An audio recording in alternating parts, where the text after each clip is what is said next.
Peninsula Petroleum, global bunkering with local knowledge. You've been a regular at Posidonia since 1970.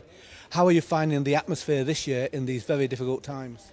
It's a little more reserved, a little more guarded than in previous years or recent Posidonias, but generally people view the troubled waters we're in at the moment as an opportunity for the future. So once we get through, we believe, the next couple of years of difficulty, we will have a market again, both dry and wet.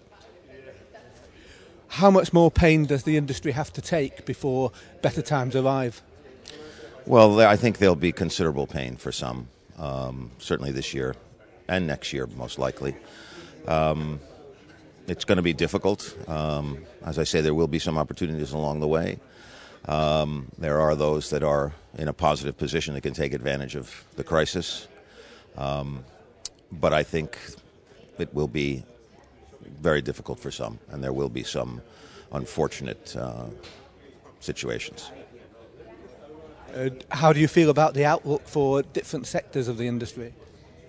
Well, quickly, I mean, it's just a personal view is I believe tankers will come out of this sooner than bulk will.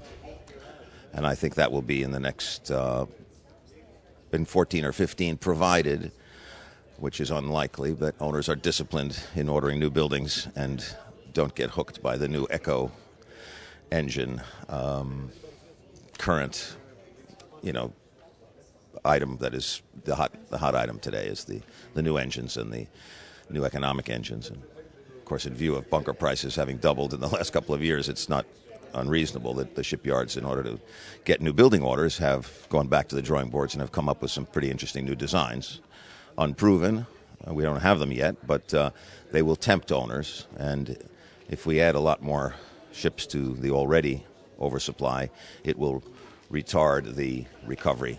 So my projection for 14-15 may be short of the reality if this happens. It hasn't happened yet because there's no money around, or I shouldn't say that. There's a lot of money around, but it's not coming from traditional sources and from the banks. So it inhibits some owners from doing much at the moment. So if this continues, then I'm optimistic that 14-15 could prove to be a recovery in tankers and not long after a recovery in dry.